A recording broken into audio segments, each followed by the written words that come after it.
Hello and welcome to News Tonight. Dorothy Namiomba on sign language. I am Rhoda Ngonzi.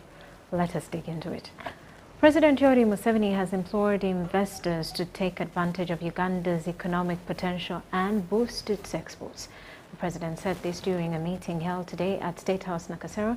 The group, including delegates from the American diaspora and others, are currently participating in the Pan-African Congress Business Forum, which began on October the 6th and will conclude on the 12th at Speak Resort, Munyonyo. And the West, that we should return favor by giving people back home land, names, and a sense of ownership.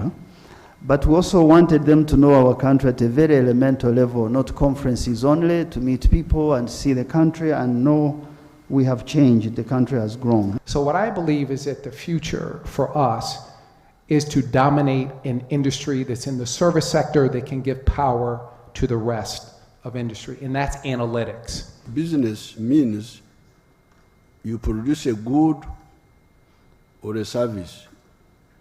You produce it efficiently at a comparatively lower price and good quality.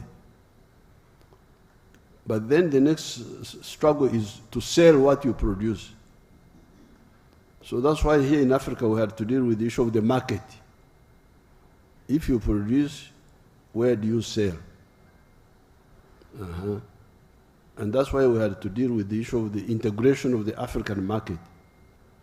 When you are here, you have the market of Uganda, you have the growing market of Africa. The growing market of Africa is growing both in quantity, but also in quality. The purchasing power of the Africans has been low, but it's coming up. So I really welcome you. You are in the right place at the right time.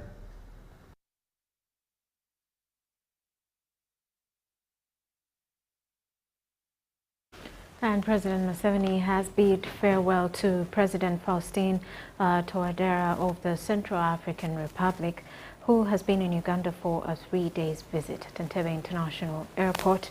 President Touadera was seen off at noon at 12:50 p.m.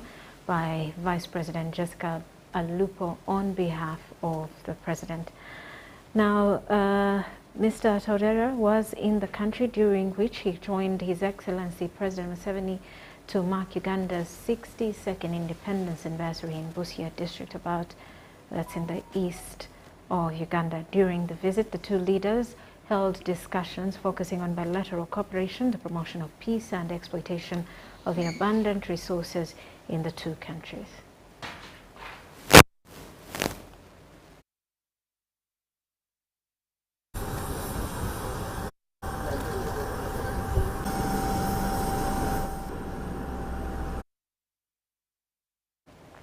And the Italian government has selected 5 African countries, Uganda inclusive, to benefit from the Italian Climate Fund through the Green Cities Initiative Uganda. The Food and Agriculture Organization, FAO country representative Antonio Poirido, informed the Prime Minister Rhoda Ngonzi this morning that 2 cities in Uganda will benefit from the fund in the first phase of the project. The Green Cities Initiative, championed by the Food and Agriculture Organization FAO of the United Nations, aims at promoting sustainable urban development by encouraging cities to adopt environmentally friendly policies and practices. The initiative is expected to reduce carbon emissions, promote renewable energy, enhance public transportation systems, and integrate green spaces like parks and urban forests into the city planning.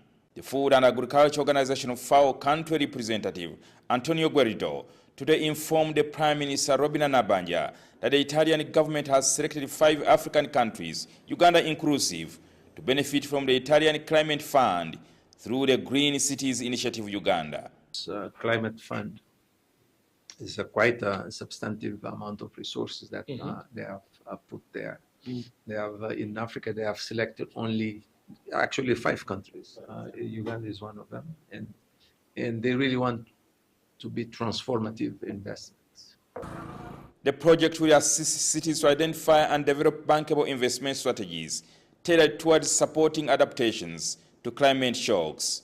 FAO embarked on the process of looking for financial support, and this is how the Italian Climate Fund and the Italian Development Corporation came into play to work with FAO. And we are now in a phase that we call the project preparatory phase, preparing what these countries and these cities want to do. The country representative said this starting is with 5 countries in Africa and looking at 10 cities, but FAO has a dream of mobilizing the resource to reach to 300 cities in Africa. The Prime Minister Robina Nabanja proposed that Kampala Metropolitan and Hoima City should be the first beneficiary of the project because of the strategic nature of the 2 cities. But now Hoima is overwhelmed, Kampala is overwhelmed, and Entebbe. Entebbe, because of what you know. Secondly, Entebbe, we are challenged because of the aviation and these other things. It's our face. It's our face. It connects us to the international community. So we'll focus there earlier than any other place. That's me in my thinking. And being in the driving seat, I would request that you allow me focus you where I see that Soroti we can handle. Ginger is bad enough than Soroti. Even, but we needed to see how to negate quickly and solve where it pains most. Secondly, we are going to have the African AFCON. Yes, so we are going to have the AFCON in the near future. So we will see how best to handle this quickly. If this project is coming in that sort of time, we will really look at Hoima. Yes. Hoima, Entebbe, and Kampala. The initiative comes at a time when the country was recently hit by a disaster, when the Kitezi landfill collapsed, killing 35 people. Yes, we are working on Kampala, Greater Kampala and Metropolitan, and then the other cities. But if we develop a plan for another city, government will have to take this opportunity that the one we develop for any other city can easily be customized.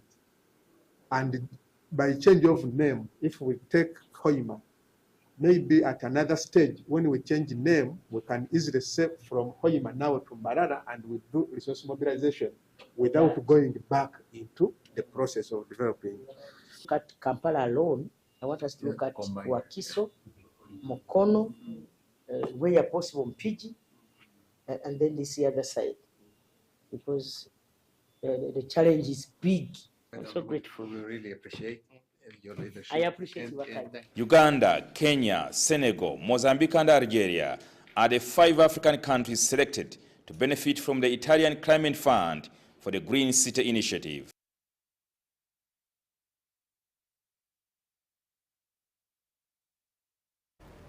And government has officially closed Kitezi camp, which has been hosting hundreds of people recently displaced by the garbage slide. Minister of State for Disaster Preparedness and Refugees, Lilian Aber, warned the victims against staying back, stating that government has already paid each household 2 million shillings for rent. Slide victims that have been staying in a camp that was created after the garbage slide have only a few hours left to vacate the camp. We no longer want to see anybody in the camp by tomorrow. Camp is closed. The other time was already commissioned. Today we are now closing with what we already planned as government to support them. This follows government's commitment of paying each household 2 million shillings for rent and providing relief package. We are giving these items to support the people who are living in the camps here in Kitezi. And all of them received 2 million shillings already, which was given to them and the Prime Minister was here to commence that distribution. And this package is meant to facilitate, to support them as they move out of the camps. The Minister of State for Disaster Preparedness, Lilian Abe, assured landlords who lost their houses in the disaster that government is in the final stages of evaluating the damage for compensation. The issues concerning landlords, we are going to have a discussion and we'll have a meeting with the landlords to communicate what is the result from the government valuer. That is what is going to happen. However, some of the victims whose properties were destroyed by the disaster expressed dissatisfaction with the compensation process, feeling left out. Now they have closed the camp. We are asking ourselves, where are we going to go to follow our issues of the water as per affecting by the water? Now we have a lot of pain because government have left us behind. They talk about other things, people were buried by the garbage and whatever, but we were affected by the water and we are not sleeping in our houses. They don't talk about us. They don't talk about rent. They don't talk about feeding. They don't talk about the education of our children. Some of them, they are still home. We don't have school fees because we are doing our business in the place. Now we are no longer even access the place. Our properties are being stolen. Oko Joseph, UBC.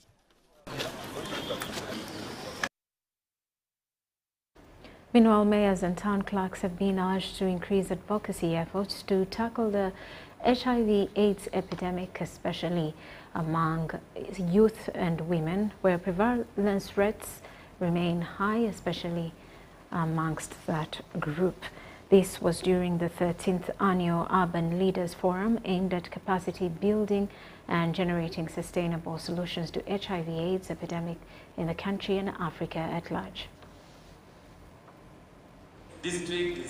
As of 2024, the national HIV prevalence is at 5.1%, with Fort Portal taking the lead, with the high rates of people being infected with the virus. This is due to a lot of risk factors, including commercial activities and sex work, as the Acting Director Partnerships Uganda AIDS Commission, Tom Eti, explains. Right now it's Fort Portal. The prevalence is actually 14.1, but the national prevalence is 5.1. People are telling us every Friday majority of Ugandans go to Fort Portal. What is the issue in Fort Portal? And these are the risk factors. You don't know why people are taking from Kampala up to the other side. So it's against this background that urban leaders, including mayors and town clerks from all the regions across the country, under their umbrella, Alliance of Mayors Initiative for Community Action on AIDS at local level, have converged in a 2-day conference aimed at devising means and generating solutions on how to combat AIDS by 2030, among other objectives. By the year 2027. Leaders say a lot of funding needs to be incurred in the health sector at local government level to ensure that advocacy about HIV/AIDS is instilled and implemented at grassroots level. Alliance, we need to solve the problems of this country. It's going to go beyond politics. It is going to have to build networks with also the technical, networks with community leaders, networks with all sorts of people, because we have a challenge on our hands. Whereas the rest of the country is celebrating that the prevalence levels are going down, for the case of Kampala, there is an upsurge. The more reason we should leverage this platform to be able to combat this. Minister for Local Government Raphael Majezi graced the conference, and he urged the urban leaders to prioritize fulfilling their responsibilities towards the people they lead. If there is a problem with the environment, why? If there is a problem of disease in your area, why? Here really, to appeal to the local leaders to exercise their responsibility. Instead of lamenting, complaining about government, government is doing its best. And you'll find that actually we are funding the local governments by more than 90%. But there is money collected and it is not accounted for. Lord Mayor Arias Lukwago raised concerns over the poor air quality in Ugandan cities, which contributes to respiratory diseases. The particulate matter in the air, according to World Health Organization standards, it's 15 cubic meters. But ours, the average is 55 as of last year. We are yet to get the latest. You can only imagine the kind of air we are inhaling. That explains all these problems we are having. It was by the grace of God that we survived the COVID. Not only is Amical focusing on ending HIV/AIDS in Uganda, but also environment conservation, and this has manifested by Minister Majezi planting a tree on behalf of the urban leaders in a bid to preserve the environment. Plant with the purpose of saving lives, better air, better environment, and for me this is a very good objective for Amical. Rebecca Nantongo, Susan Inabugude, UBC News. The country celebrates 62 years of independence. Uganda Broadcasting Corporation is marking 61 years of television broadcasting. Originally known as Uganda Broadcasting Service, Uganda Broadcasting Corporation was commissioned on the 8th of October 1963 to complement Radio Uganda, which had already been on air for 9 years then, that is, since April 1954. This was after the new independent Uganda leaders felt that it was more efficient to mobilize and educate the public through radio and television. We need to develop our own local content and grow it further. This October, Uganda Broadcasting Corporation is marking 61 years of television broadcasting. But UBC is on point, and we congratulate UBC so much. This is a journey that began on October 8th, 1963, when then Premier Dr. Milton Obote switched on Uganda television just 1 year after Uganda got independence. The tape is cut. The studios are open.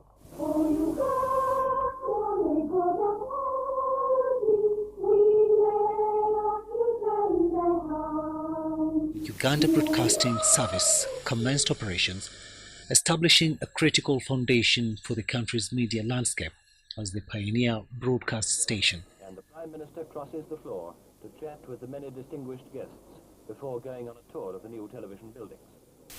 Uganda Broadcasting Service aimed at informing and educating the public during the colonial era. After independence, it evolved into Radio Uganda, primarily serving governmental interests. The launch of both Radio Uganda and Uganda Television marked a transformative moment in Ugandan media history, aimed at informing the public and supporting governance. For nearly 3 decades, they dominated the airwaves, playing essential roles in public education. Television broadcasting began on the 8th of November 1963 at Nakasero Hill, in building that used to house the White Man's Hospital, what is now the Hilton Hotel. My name's Andrew Hutchinson, and in 1957 I was born in the then hospital. I've been literally working within the room my mother delivered me. Prior to independence, the hospital was known as the Eurasian Hospital. Color television was introduced much later in 1975 during Idi Amin's presidency. The broadcasting industry in the country has grown to a very good percentage, and that is envisaged from the number of TVs that we have in the country now, and then the number of radios that we have in the country. To expand its reach, TV boosters were installed in Mbale, Lira and Imbarara, among other areas, although access was limited primarily to the elite and government officials. And so we think when you empower your community through information and educate them on the right things to do, for example, PDM right now, the Parish Development Model, and how they can access financing from government through the different government initiatives, then we are actually empowering them to change their lives. And so the social transformation of our people is only able to happen if, as a national broadcaster, we give them the necessary information. In 2005, Uganda Broadcasting Corporation was formed through the merger of Uganda Television and Radio Uganda, with a vision to become a national broadcasting hub. It transitioned from analog to digital broadcasting to improve quality. Acquire new technology and obviously discard the obsolete equipment we had and therefore acquire new equipment. Located on Nile Avenue in Kampala, the corporation now operates 4 television channels and 11 radio stations, reaching 60% of the population through a robust terrestrial network. And, very important, we are the only station that does broadcast in the local dialects. We do cover more than 26 local dialects. We need to grow that. We need to grow the reach. We need to make sure that the hard-to-reach areas, areas of Kapchorwa, Buko, Kisoro, all the borderline areas, we need to make sure that they do not listen to radios from Kenya. They need to get the information from our radios in Kapchorwa, in Buko, in Mbale, in Kisoro, in Bunagana, in Ntoroko, because all these areas are affected. The terrain is a challenge, but technology... To enhance its services, Uganda Broadcasting Corporation is establishing local radio studios and expanding digital coverage across the country. With government support, the corporation is addressing financial challenges while ensuring operational efficiency through strategic training and competitive remuneration for staff. And many of them have even continued to go back to training institutions, and we have many that have graduated with diplomas, bachelors, and everything. That means we are committed to the fact that we lived our mandate of educating, guiding, informing, and even entertaining.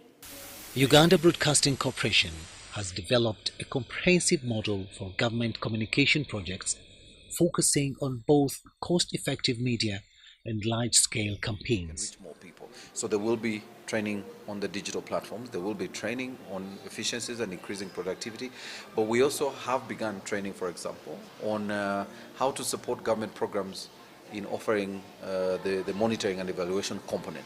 How can you, our reporter, be able to support government in knowing whether the program is working in the community or not?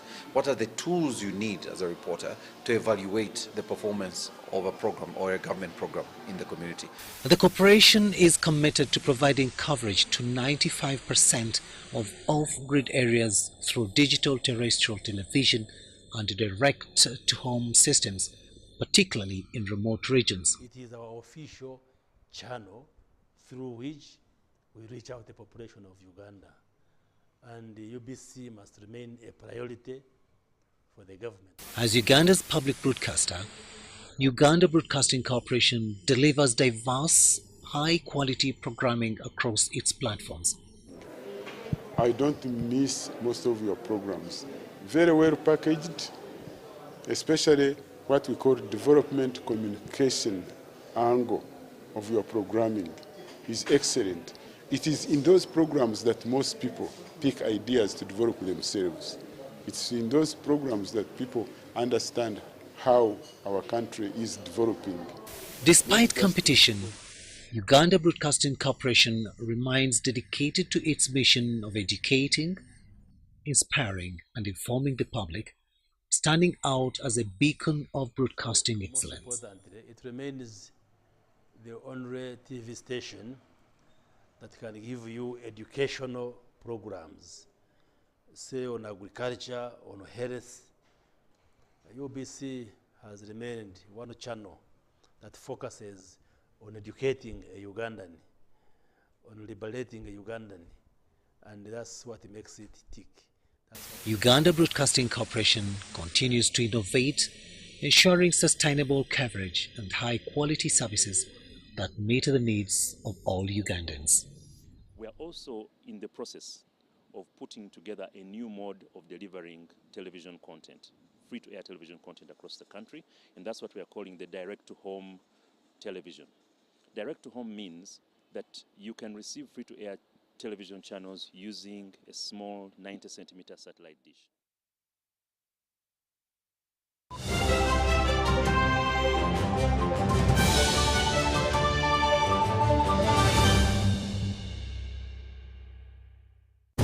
Winning requires the stamina of a lion. But most importantly, it requires that you carry that water up the top of the hill. However, you must use a spoon. Take the water now. Go, run, climb up the hill. 72 spoons. Faster! Go, go! Winning is hard, but with MTN Momo, it's easy. Simply pay or shop with Momo for a chance to win mobile money every day. Use the Momo app or dial *165*3#.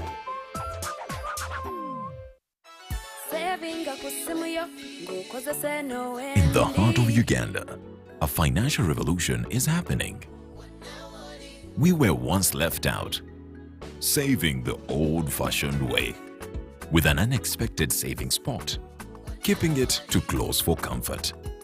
But now, we found a better way to save and manage money. Download the Wendy app from Google Play or App Store or dial *229#. With Wendy, your money is safe and you can earn interest daily. Visit your Google Play or App Store or dial *229# to register. Wendy Wanawoli.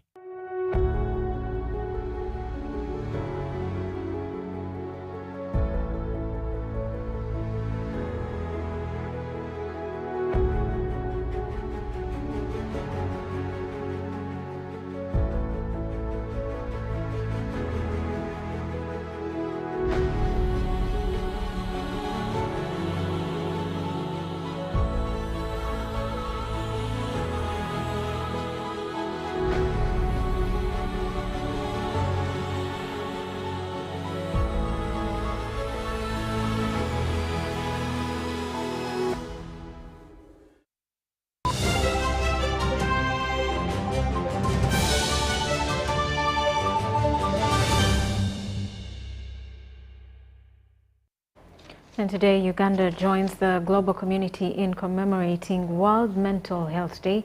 This year's theme, set by the World Federation of Mental Health, focuses on workplace mental health, highlighting the importance of addressing mental well-being in the workplace. Mental health victims often get confused to differentiate this disease with spiritual beliefs, making treatment complex. Many view conditions like anxiety, depression as spiritual diseases resulting from curses, witchcraft, or divine punishment. According to Dr. Muchibi Nabatanzi, spiritual beliefs significantly influence how Ugandans interpret mental illnesses. Spiritual healthy people, the spiritual healers are more near these people. That's why they turn to them first before they go to hospitals, because their services are readily available. Communities often seek help from spiritual healers and religious leaders before turning to health professions. According to the Ministry of Health, 14% of Ugandans suffer from mental health disorders. Depression affects 4.6% of the population, particularly young people and women. Mental health experts, they are few. So more training, the government should train more health professionals in mental issues, rather than having those very few who cannot cover all the patients around. And avoid so many vices because of the word they preach here, the faith, which will encourage you to yearn for doing good things and leave out those ones which don't help you. So we need an example. Whenever we celebrate this day, people are encouraged to emulate the heroes, what they did in the... Dr. Christine Kanyange Tusaba from the Spiritual Research Organization emphasizes the need for research innovation and collaborations between the Ministry of Health, religious leaders, and traditional healers to create a support system acknowledging Uganda's culture and spiritual realities. Because our approach to spiritual diseases or diseases that are caused by spirits, bad spirits, is in a unique area which is very challenging to the scientists. And we need to do a lot of research into this so that we can begin to see how we can fill some gaps in science which have failed to address the so-called spiritual world. Okutuyambako mu kiseera kino okutwala maaso omulimu gw'obujjanjabi n'omulimu gw'obuvumbuzi. Tusanyuse nnyo okubalaba mwebale kukkiriza okubeera naffe. As Uganda navigates the complex relationship between mental and spiritual health, experts argue a comprehensive approach that bridges spiritual care with the medical treatment, ensuring no one is left behind. Robert Katamba, UBC News. And Uganda Law Society President Isaac Semakadde has pledged to advocate for the establishment of laws and the enhancement of regulations concerning arts in Uganda. He emphasized the need for a comprehensive framework to ensure that local arts flourish more than those influenced by foreign inputs. Semakadde made the remarks while officiating at the opening of the Human Rights Our Universal Arts Festival taking place in Kamocha from the 9th till the 19th of October. The culture and art industry in Uganda have existed for generations and provided avenues for jobs and revenue to the country despite challenges. Godfrey Katende, with 7 years of experience in art and designing, shared that this initiative has provided significant benefits to those involved in promoting culture. Me interacting with so many workshops around the history of Uganda, the history of humanity, the history of colonialism, I discovered that colonialism has been a very big impact on our cultures, and so many people within the country see our culture as satanic, as evil. Katende noted that while many utilize artistic expressions, there are different interpretations of what art truly represents. He cited that the clothing styles might lead one to think negatively about an individual, while others perceive it otherwise. People say that guy might be crazy, but some people also see a positive thing around my fashion because they feel like I'm amplifying and promoting the culture. So I basically don't rely on the negative energy that comes around my brand, but I focus more on the positive messages that I got. About the marketplace for local arts, Katende assured people in the sector that it is indeed thriving both locally and internationally. At the moment, my garments are showcased in New York up to November. This was during an art festival held in Kamocha. Vincent Chabanyize, the founding director, Human Rights A Universal Arts Festival, expressed the need for artists to improve their craft and encouraged collaboration. Why art is key is that you look at schools, every institution, they have a department of art, which means that every year there are students of art getting out. Yeah? But again, there are also those who don't pass through these institutions, who just learn art. You've heard of the Juakalis in Zambia and other places. They are doing all these sculptures. He called on the government to step up and implement stricter regulations that would enhance the arts scene, particularly benefiting many young people seeking employment. Art creates souvenirs. Everyone who travels would want a souvenir, something to remember when they visited a country. The challenge we have is that people have not invested, or government has not really looked at how to support artists. But when you look at the young artists we have, they are really trying so much. In launching the exhibition, President of Uganda Law Society Isaac Semakadde reiterated the importance of a law that ensures every establishment, especially government-related, is required to support the arts, providing opportunities for local youth. Education institutions, hospitals, public offices, that can help. It used to be the law that you can't open up a space, you can't open up a building without a budget showing maybe that 10 or 4% of furnishing will go to local art. Before you get an occupation permit, we'll probably have to use such tools again.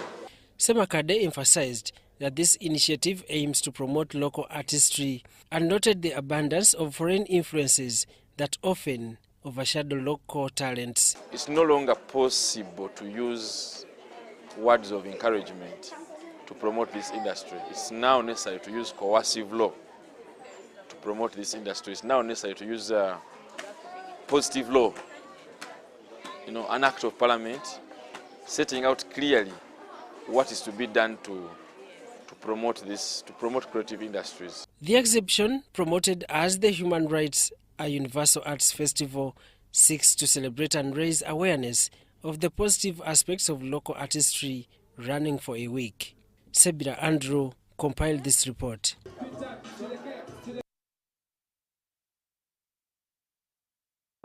Catholic priest Reverend Father Deogratius Chibi and Sheikh Shiti and school leaders have advised students on the importance of faith, morality and hard work.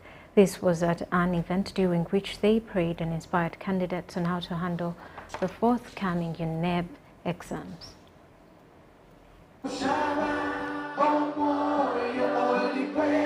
Reverend Father Kibi Deogratius and Sheikh Bruhan Kiti of the Catholic faith and Islamic faith respectively led prayers and motivated students of Kitezi Secondary School in Wankulukuku, Rubaga Division to excel in the forthcoming UNEB exams. For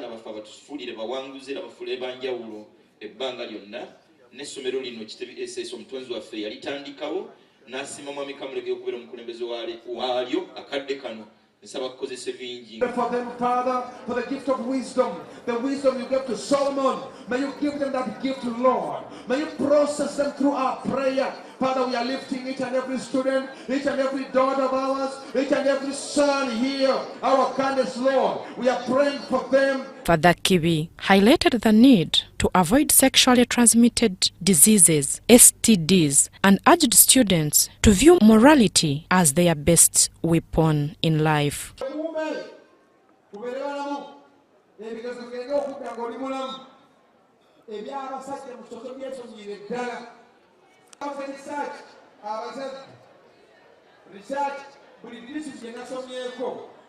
Every district, what are new sexual infections is dysfunctions. Ngabani mufumbo wechipatira utamanyikidwa. Oina girlfriend, oina boyfriend, oliawo. Oloto noba. Oloto likukoko na binonya bigi. Nembo li musini ya 4. Bana bantu as a dysfunction to way. Sheikh Kiti called on parents to support their children academically and advise teachers to foster a nurturing environment free from violence.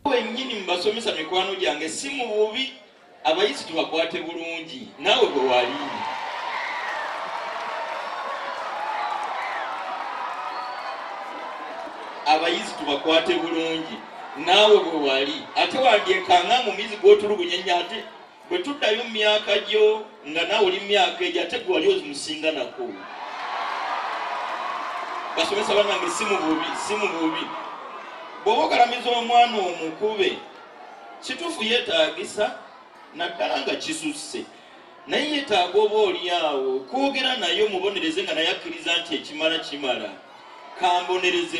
Canon Dike Buwembo, the Archdeacon of Natete, led prayers and encouraged students to trust in God's plan for their future. Everything, there is a time. For everything, there is a what? There is a time. And for everything, there is a season.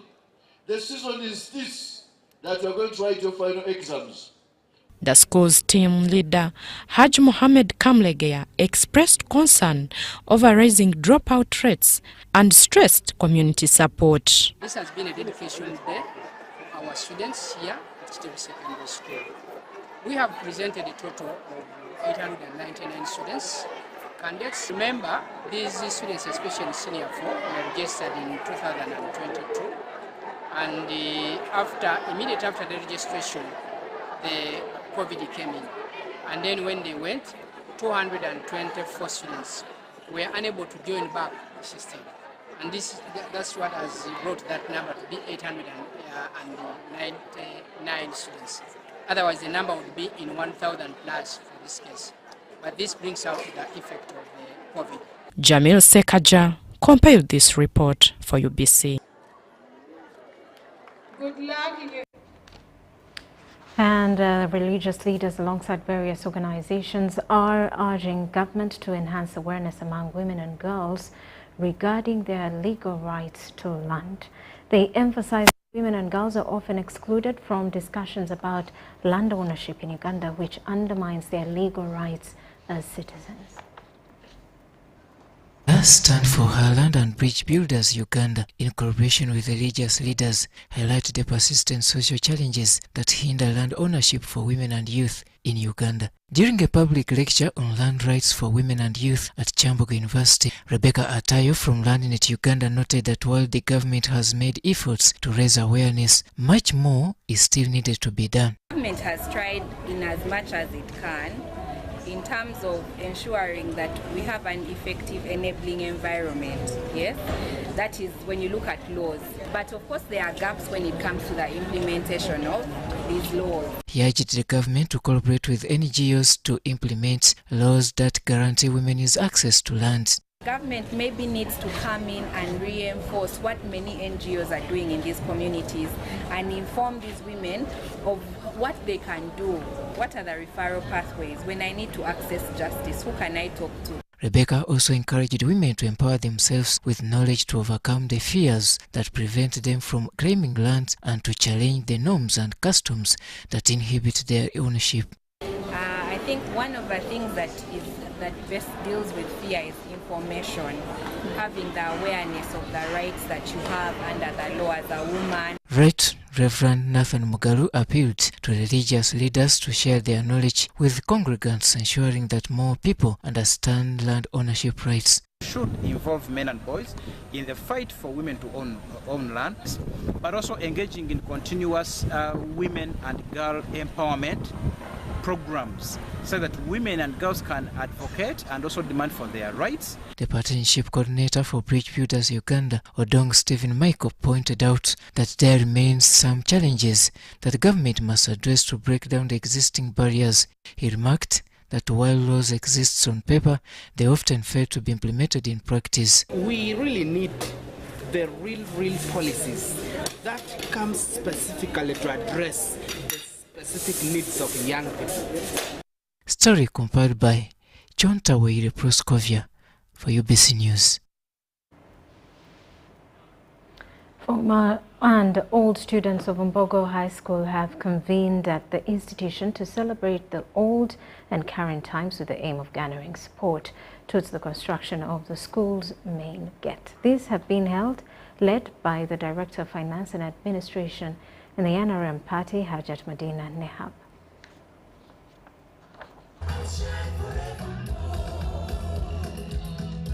It has been fanfare all over as all the students of Mbogo High School Kawempe reconvened. As an old student being here on this function, I'm very grateful because this shows you that there's continuity. The purpose of this year's convention was to raise funds for the construction of the school's main gates. Special fundraising for the school main gate, and we are proud of all those who have made great contribution to this cause. We promise that we are going to change the face of Mbogo High School. The event was graced by the former student and now director in charge of finance and administration at the NRM Secretariat, Hajat Medina Neham. We started here, we were taught discipline, we were taught how to become wonderful women of this world. We were told how to maneuver, we were told practical skills, life skills in this school. So I think coming back here, giving back to them is really a blessing to us. With many of these old students holding high positions of leadership and responsibility in the country, they are being regarded as an inspiration to the continuing learners. The National Treasurer of NRM, Nekesa Barbara, was here. The National Chairperson of Uganda Muslim Supreme Council of Women, she studied here and she was a head girl. Myself, the Director of Finance, I studied in Mbogo High School. We have so many of women and girls out there who have been mentored here. So today, coming here to support the children, support the girl child, give them words of inspiration, but also to give back to the school. People who have excelled in netball, who have excelled in volleyball, who have excelled in indoor games. They are making money, they are making their living, and they are also changing the lives of others. Us coming back here to give back to this school is to motivate these students. Since 1995, the school has been among one of the top performing institutions in Uganda. We have produced women of substance in this country. Business women, politicians, educationists, medical personnel, engineers, and they have really turned up in great numbers today and made very good contribution to the fundraising. Story compiled by Kenneth Tanava for UBC News. And the African woman in arbitration wants to disrupt the long-standing status quo of arbitration being predominantly male-dominated, often described as pell-mell and stale.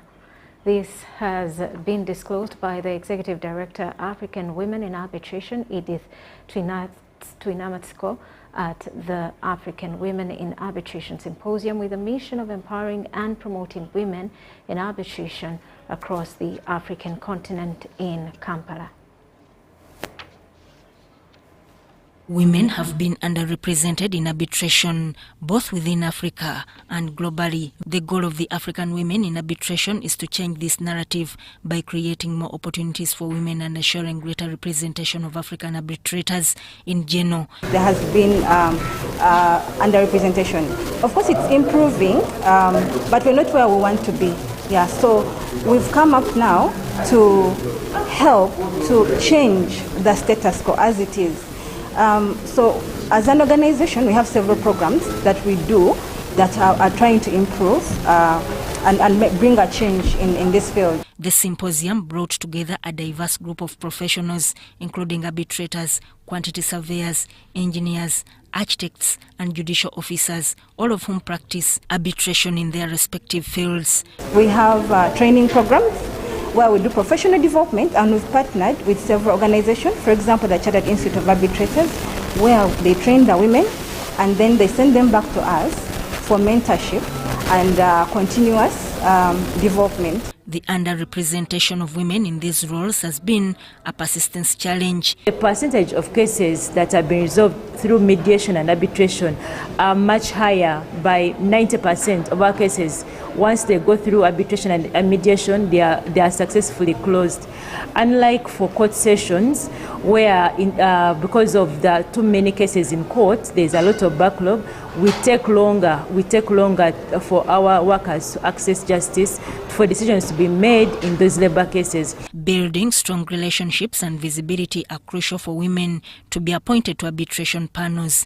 So that's why we are so passionate about alternative dispute resolution. It's because through mediation and arbitration, our cases get resolved earlier and successfully, and both parties walk away when they are at peace. Unlike even industrial court, where you find a decision has been made, but the employer has appealed to a higher court. The African Women in Arbitration Symposium showcased the significant strides being made to address gender disparity in arbitration, but also highlighted the ongoing need for mentorship, professional development, and support from male colleagues. Sodat Kaye, UBC News. And with that, we take a quick break. When we return, business news.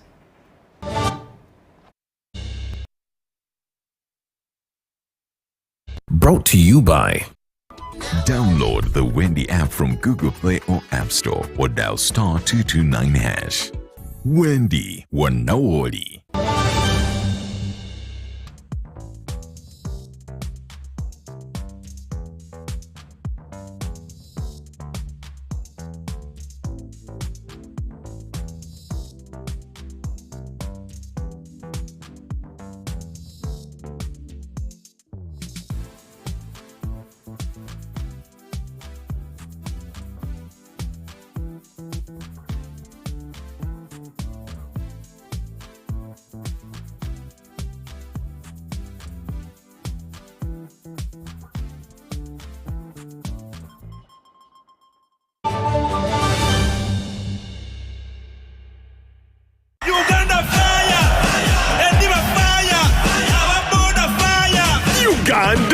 Thank you for showing your fire! As Uganda Crane showed Congo why number is called a Katino! Mayuwa wa mubiri Gamulicho! Getting the Uganda Crane 6 on South Sudan on the 11th of October. Bring more fire and support even had that number. Dial star 165 star 20 hash or go to buy ticket on the Momo app to get your discounted ordinary ticket at 20k on Momo. And it comes with a free train ride to Nambole. Cash is 25k. Game starts at 7 p.m. The first 2 Nel special beers go for 1k each. When you buy with Momo, at MTN Gavut Day. Uganda Cranes Fire! MTN Fire! Proudly brought to you by MTN, the #1 supporter of Uganda's football. Together, truly unstoppable. The Ministry of Health informs the general public that there are some cases of Mpox detected in Uganda. The ministry, working with partners and affected district local governments, are doing their best to contain the situation.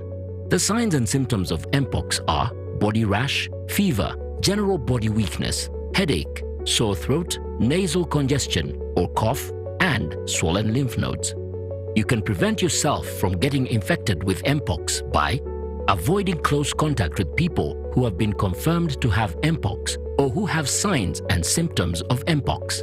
Avoiding touching or sharing personal items like beddings, eating utensils, phones, or other belongings of a person who has the signs and symptoms of Mpox.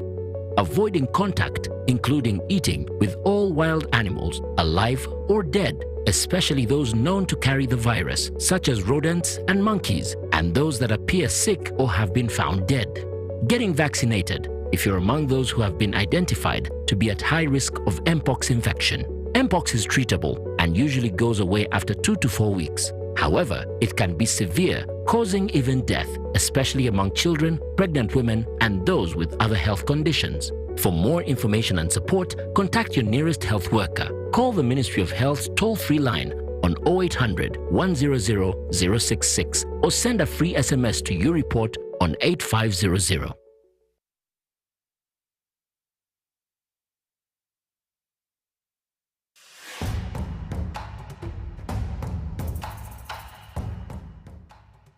Amazina ganje ninyetwe kwa Seruhanga John Bosco ninduga mu district ya Rukungiri byo muhanguzi wa miliyoni 16 na Uganda National Rotary nzahangwire urwo mu kuzana star 278 hash ngafuna message erikweka mu muhanguzi nashemererwa konka nabaza kugira ngo neri y'abafere sente ziriyo zone bakaziteka ngo nazihangwire. Uganda National Lottery. Dream, play, win. Participants must be 18 years or older. Play responsibly. The Uganda National Lottery is operated by Ituba Uganda and regulated by the National Lotteries and Gaming Regulatory Board.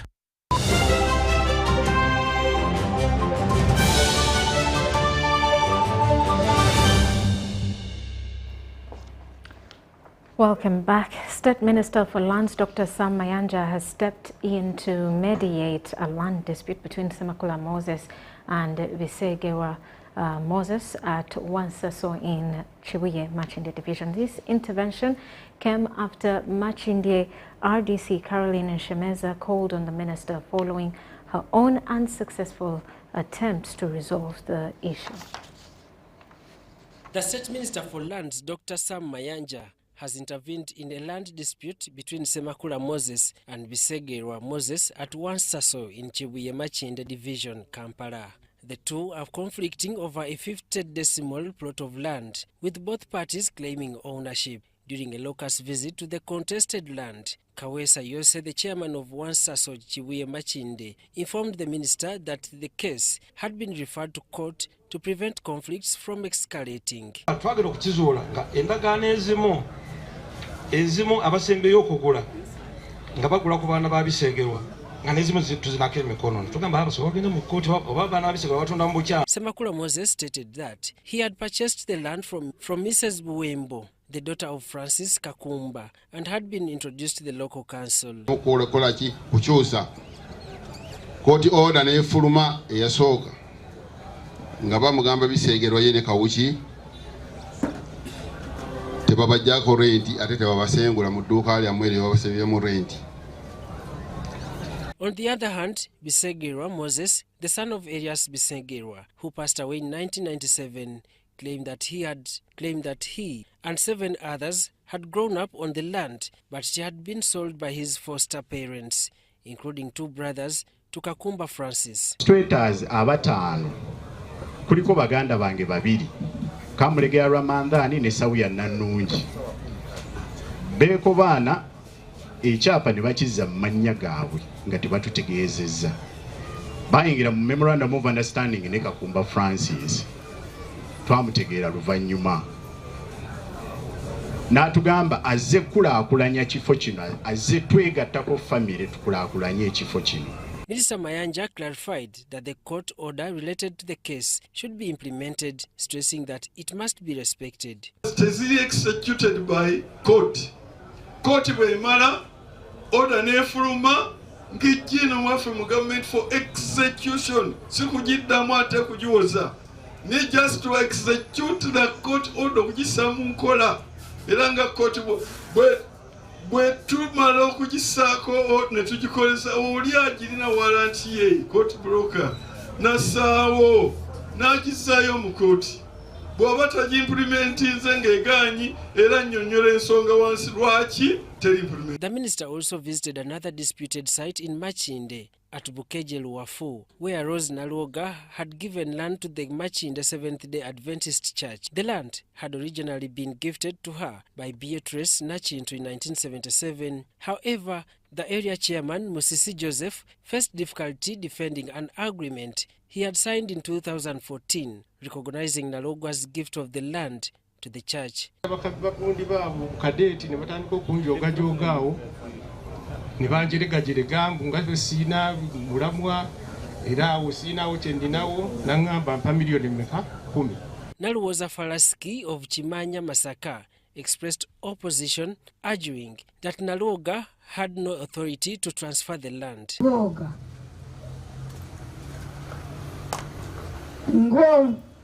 Ngomuntu boberawo nofuna omuntu gwogamba nti kambeere naye munnange ajja nkuume abantu kati mwe mulina mwenna abakozi kati omukozi oyo abeeranga kwegamba ati twamuleetera baba nyabo. Despite this, Minister Mayanja asserted that Naloga had the right to give her land to the church, ordering the RDC to provide her with security. Waliwo RCC era mulagira akuwa obukuumi bwonna ku kibanja kyo. Oba bw'obanga ogaba ekikyo genda ewa RDC bw'abanga ebugabira ate ze tekyalina kyakola. Kyasigaza kukuwa bukuumi bw'oba olina bewawa baddembe okukozesa ekyo kye bawaba. Badembe bw'oba bagamba nti bazimbe badembe okuzimba ateekamu ebitabo. Locals in Machinde accuse the local authorities of greedy for money and making fraudulent contracts. Jamil.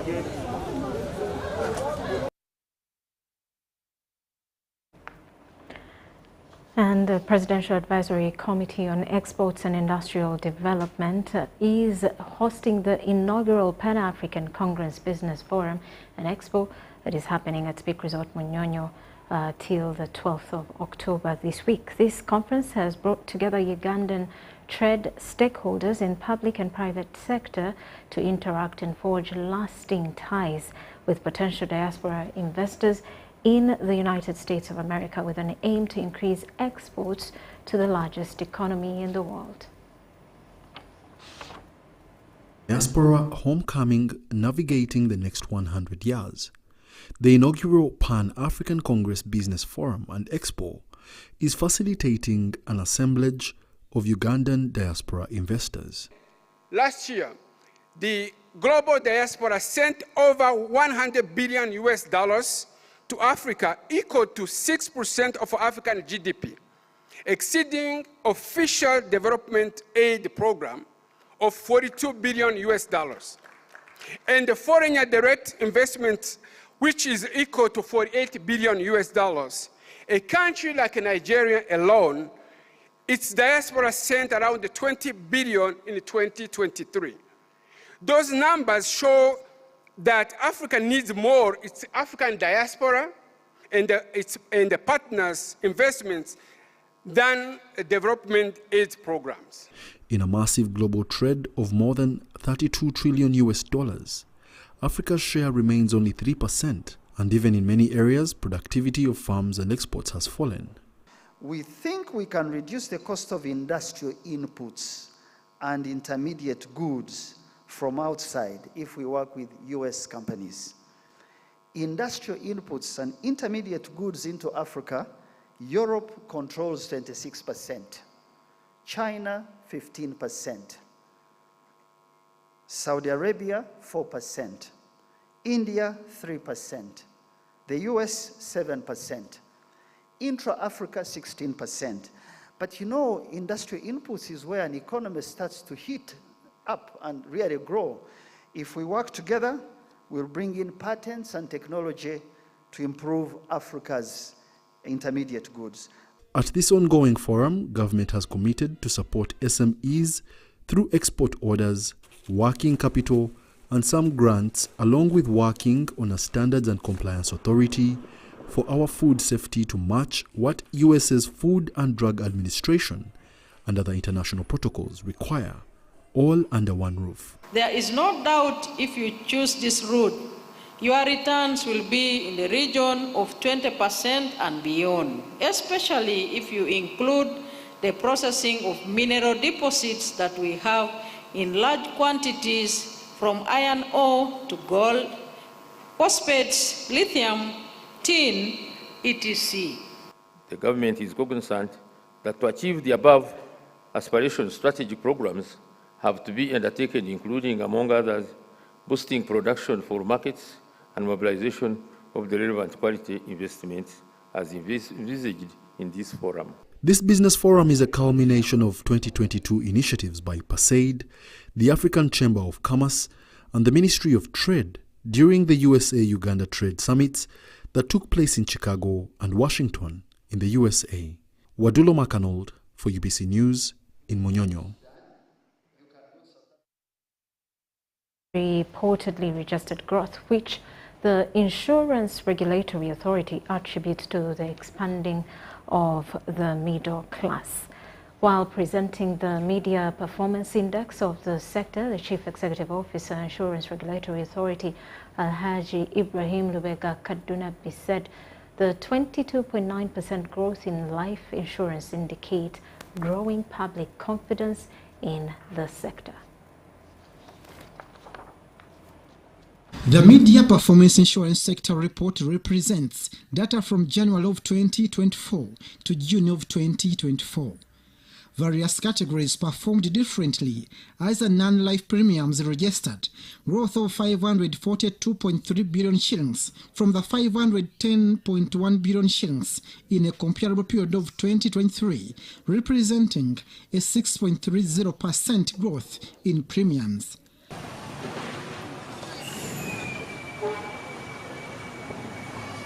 Life insurance businesses registered a 357.8 billion shillings from 291 billion shillings in 2023, which is 22.97%. Health membership organizations generated 33.1 billion shillings, up from 27.3 billion shillings in 2023, representing a 21.24%. And microinsurance generated 613 million shillings in half year of 2024, up from 463 million shillings, which is 32.52%. We will continue to provide more guidance on making sure that the insurance industry remains resilient, and also it plays a pivotal role to the economic landscape.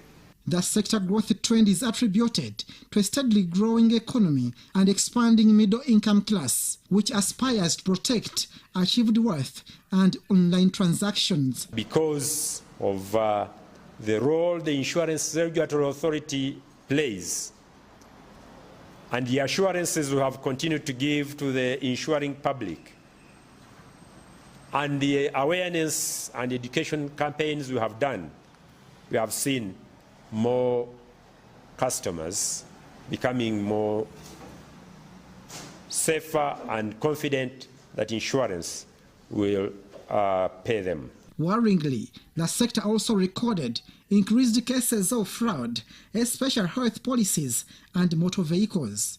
There is sending the wrong bills. There is also making sure that people overcharge even when a procedure should be charged differently.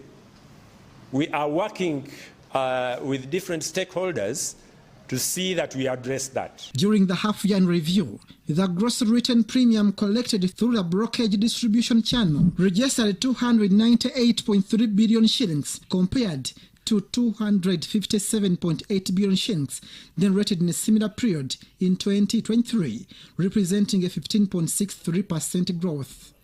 Abdul Nasir Lubwama and Rogers Komagum for UBC. An MTN mobile money Momo has launched the Pay with Momo and Win campaign that will reward Momo Pay users with over 1 billion shillings in cashback and prizes for transactions with Momo codes. MTN Mobile Money Momo has launched its Pay with Momo and Win campaign that aims at rewarding its customers who use Momo Pay for daily transactions.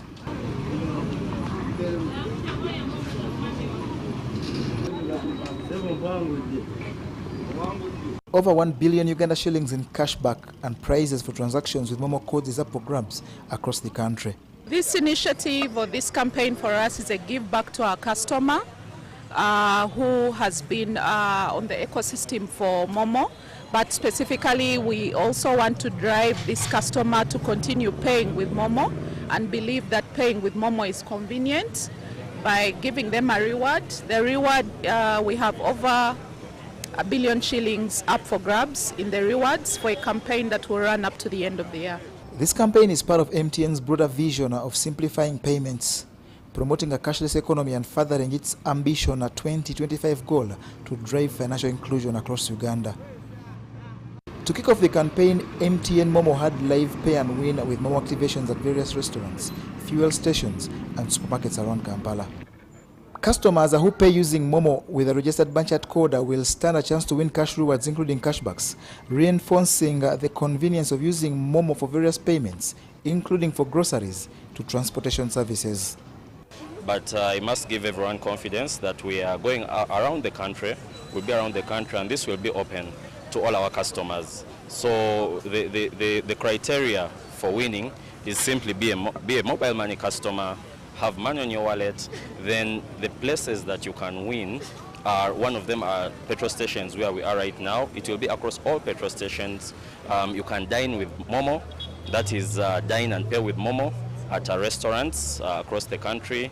If you're shopping in supermarkets, this is also an opportunity for you to win.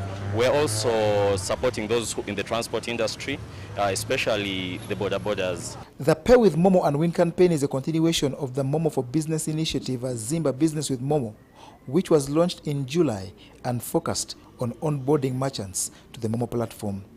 Now, with a merchant-based family established, MTN Momo is shifting focus to customers, encouraging them to embrace Momo Pay as a secure and a reliable option for cashless payments.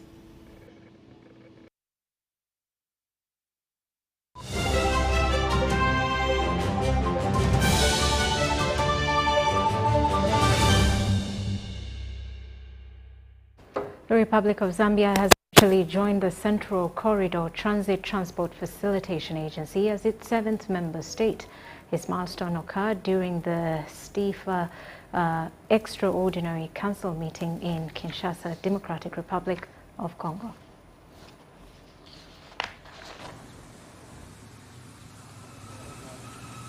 Zambia's accession marks a significant step in the formal integration of the Central Corridor and the Port of Dar es Salaam Corridor, which aims to enhance trade and economic development across the region.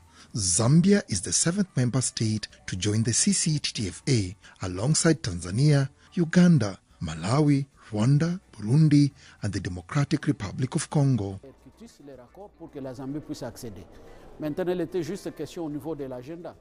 All the states had already given their consent, their agreement for Zambia to gain access.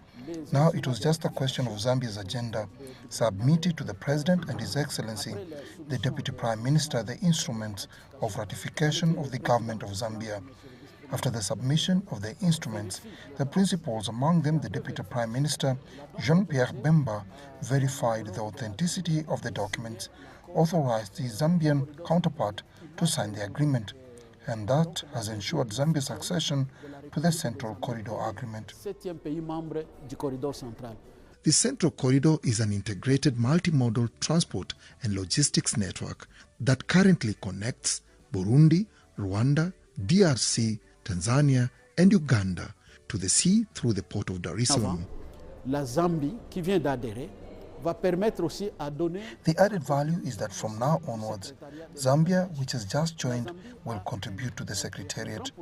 Zambia has a larger percentage of freighters at the port of Dar es Salaam. It could be a competitor for the Democratic Republic of Congo.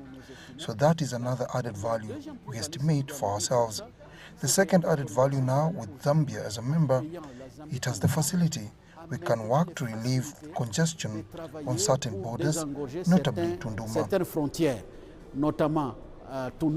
In September 2006, these member states signed the Central Corridor Transit Transport Facilitation Agency Agreement, which established CCTTFA as a corridor management authority. Most African corridors aim at linking landlocked states and inland areas of production, extraction and consumption with seaports and overseas markets. The state of mind of the Central Corridor is first and foremost solidarity. As a region, we need to be together. There are immense opportunities for us to develop together. Economic corridors are deemed essential for promoting the African continent's industrialization and to guarantee a quick and cost-effective access to the sea in a continent that hosts 16 landlocked countries. Dennis Igoa for UBC News.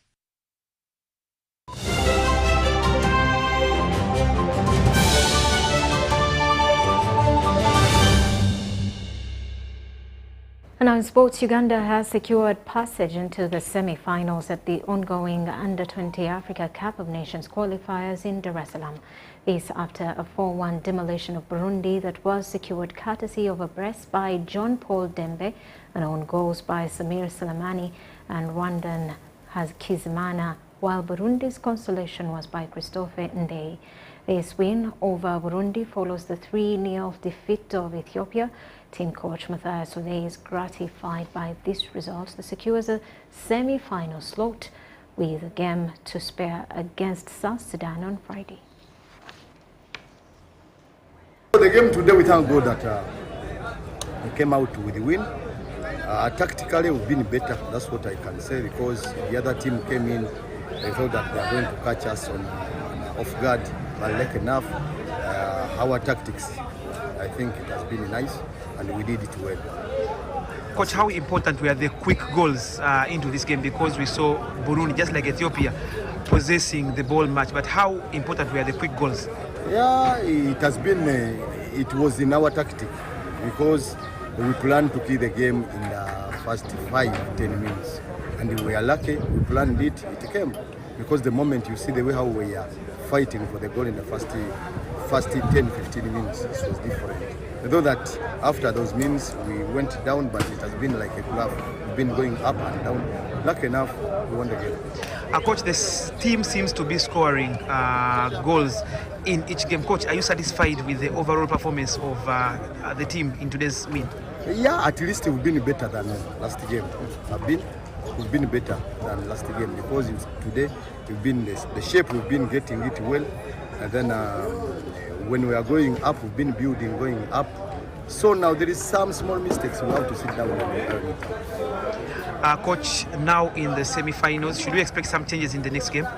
It will depend to the situation where we are going. Coach, again talk about the timing of the games. After a game, one day you play a game. Does this in any way affect you? Don't you feel the team is somehow fatigued? We came in tournament knowing that we are going to play like that because they sent the fixture before. So I cannot blame that. So we have to program well to see the way how we can shoot in that program or in that fixture. And that does it for News Tonight. Thank you for sticking with us. Dorothy Namuyomba on Sign Language. I am Rhoda Ngonzi. Have yourselves a good night.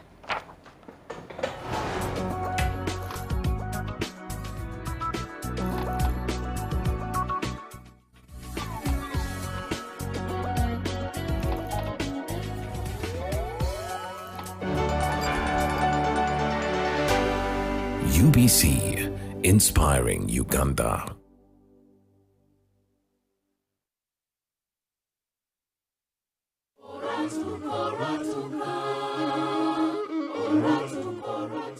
In a world where every day is a battle for survival, one man endures grueling hardships just to make a living. Hey, yes, sir.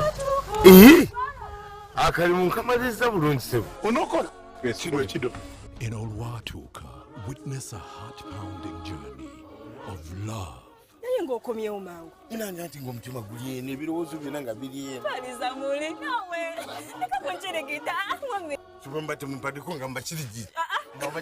Pain, acrimony, and justification that the line between right and wrong has never been so thin. Maybe I need to remind him who I am. So, you killed my wife.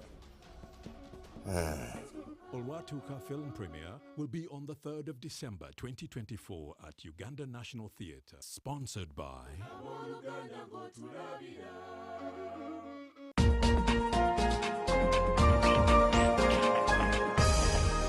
This week on UBC.